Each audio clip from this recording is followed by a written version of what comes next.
If you spent much time in the online autism community, you're probably pretty aware that self-diagnosis has become an increasingly hot-button topic. We're seeing articles from places like the BBC, which are citing organizations warning parents about an increase in the amount of people that are self-diagnosing over short-form media. But what does self-diagnosis mean, like specifically in this context? Because I think most people, when they hear it, it understandably comes with a little bit of apprehension, especially as we're seeing an increase in some pretty anti-science rhetoric in the public discourse. And it makes sense, right? Like, we shouldn't be diagnosing ourselves with a medical condition. We should be listening to professionals. And of course, how you hear that is going to depend on your understanding of autism.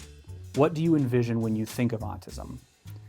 If you're new here, I'm autistic, formally and professionally diagnosed, and I had no idea for 33 years.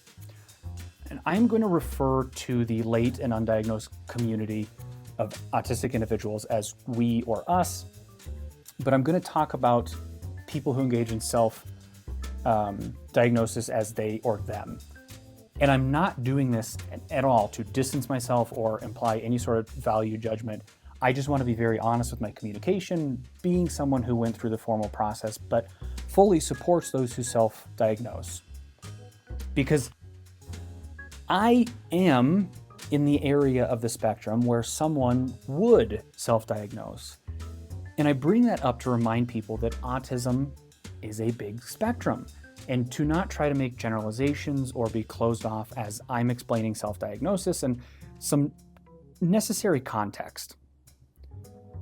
Self-diagnosis is simply a person recognizing enough mannerisms and behaviors and thought processes that line up with our current understanding of what autism is to be comfortable describing themselves as autistic.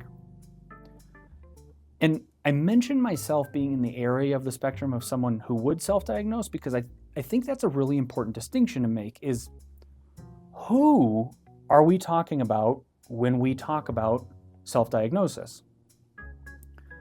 Typically, it's going to be someone that has slipped through the cracks. The NIH even refers to us as the lost generation. It's someone who's maybe spent 20, 30, 40 years masking heavily. Someone who's lower support needs, or works very hard to make up for struggles they might not even be aware of.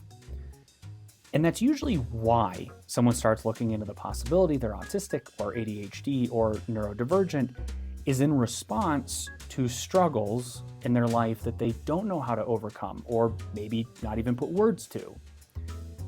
It might be a journey of self-discovery for some people, but usually we are desperately trying to find answers and solutions for some serious problems.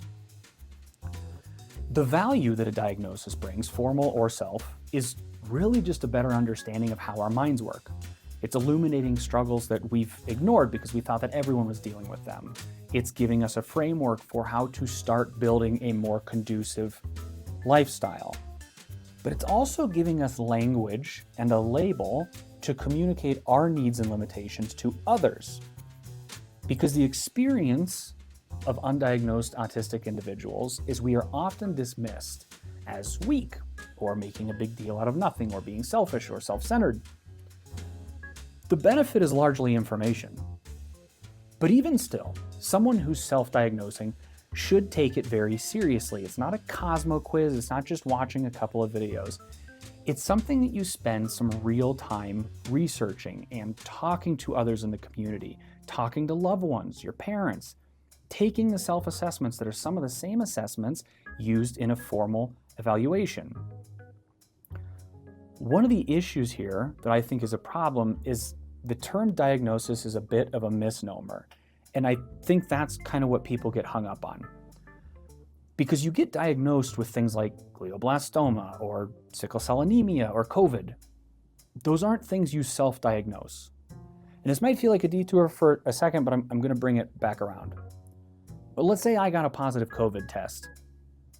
I am not going to argue with the lab technicians that my feelings or experience invalidates their detection of a specific nucleic acid that they've found in my saliva. My feelings don't negate science. Now, maybe I request a second test to see if there was a false positive, or I tell my doctor, I'm experiencing other symptoms that aren't explained by COVID. I think maybe there's something else going on. Because even though experience doesn't trump science, that is that sometimes tricky line that we walk of knowing when our experiences aren't being fully addressed by the data and science, which only becomes trickier when you're talking about mental health, because mental health is inherently more reliant on experience. How your mind works, how you navigate the world, your neurotype, how you experience stimulation or anxiety or depression. We do not want people to doctor shop until they get the diagnosis they want. But we do want people to be empowered enough to find a provider that actually addresses their experiences. And the reason the NIH refers to us as the lost generation is because we have been failed by the mental health care professionals. We've been told over and over again, there's nothing going on. Or maybe it's this, or maybe it's that. Or flat out, you could not possibly understand your own autistic experience as well as a non-autistic person who's been educated by another non-autistic person, as well as they understand your experience. I use this term very carefully, but it is nothing short of medical gaslighting. Instead of being listened to, we're being talked at. And when you've had a community who's historically suffered alone, who's now able to communicate with vast amounts of others, we've discovered that there are millions of us who are living similar experiences and still being dismissed. We're recognizing and talking about the rampant ableism and outdated education and information and refusal to listen to us from the same people who are supposed to be educated to help us and spot this. When I got my diagnosis, I was told 10 years ago I would have slipped through the cracks as someone with a personality disorder. And honestly, the only reason I didn't slip through the cracks this time is because of how much research and preparation I did. So I was able to work with my evaluator, who I was very lucky, treated me like a teammate. And I was able to provide them correct context and help them navigate all of this. I had spent 4+ years in therapy and seeing a psychologist before this, and never in my childhood, never from my doctors, never from my mental health care professionals was autism ever put on my radar until I found the online autism community.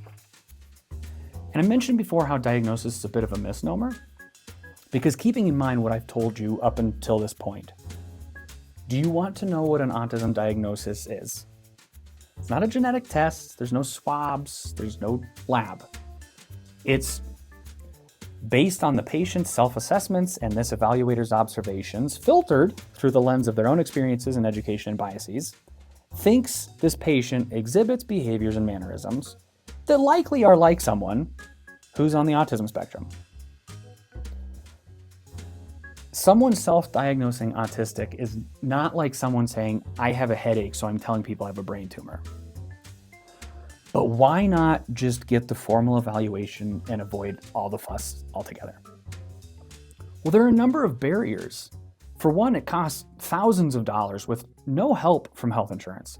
The process takes months, sometimes years. It also takes a lot of your time, which is usually during work or school hours. And then there's the fact that women and people of color are missed at significantly higher rates. And the thing that I really wish that I had known or understood before getting my formal evaluation is that this sticks with you for life. And you will be discriminated against, even in the medical industry. I've had doctors talking to me like I am a fellow doctor. And when they found out I was autistic, they started talking to me like I was 9. There's other discrimination, like there's increased rates of child services getting involved in your family, limited access to immigrate or work visas or adopt. Or how about public service? Can you name an elected official who's autistic? Okay, well, speaking about the government, what about resources that self-diagnosed individuals are taking from those who are formally diagnosed? They aren't. You don't get government assistance or resources without a formal evaluation, but even still, keeping in mind where on the spectrum someone who self-diagnoses exists, assistance for formally diagnosed individuals is almost non-existent. You're also not getting big accommodations from work or school. There's no medication for autism. The only fear that I see as potential abuse of self-diagnosing is people using it to justify poor behavior. But that's a conversation about whether or not someone gets to use autism to justify racism or bigotry or abuse, and that's a real short conversation. You don't. So at the end of the day, you've got a group of people who've been neglected by a medical establishment that in ways is even growing increasingly adversarial with us. A group who's looking for answers and is faced with seemingly two choices. Spend a lot of time and resources for a potential diagnosis, which provides you with some answers, but also some problems. Or option two, continue to learn about autism, speak with your existing healthcare providers, take it seriously, and use whatever information or guidance you gain from this to improve your life. It's the same help, but without the baggage. But the problem that I think where this all exists is for us to improve our lives, we have to communicate with other people our needs and limitations. And as a society, we are terrible at dismissing and passing judgment. We want the roadmap, but to implement it, we need people to listen. And to get people to listen, we have to tell them what the roadmap is called. And this is why self-diagnosis exists, because people dismiss and judge things they haven't experienced unless it's been defined and legitimized as a condition. So if you're worried your child or a loved one is spending too much time watching these videos or identifying as neurodivergent or autistic, ask yourself why it bothers you. But more importantly, ask them why they identify with this content and what it is they're trying to address. Which is actually the same advice I give to anyone who's considering which path to take anyways. Spend some time reflecting on what you're trying to address. And that's going to help keep you on track to finding solutions and avoid what I guess some people are afraid of, which is seeking out a diagnosis that may not be correct. To clarify, would it be ideal if people could vocalize their needs and limitations in society and people would respect them? Yes. Would it be ideal if there was a formal process and body composed of professionals and autistic individuals alike who can offer guidance and parameters for diagnosis in a realistic time frame at a realistic cost with realistic accuracy? Yes.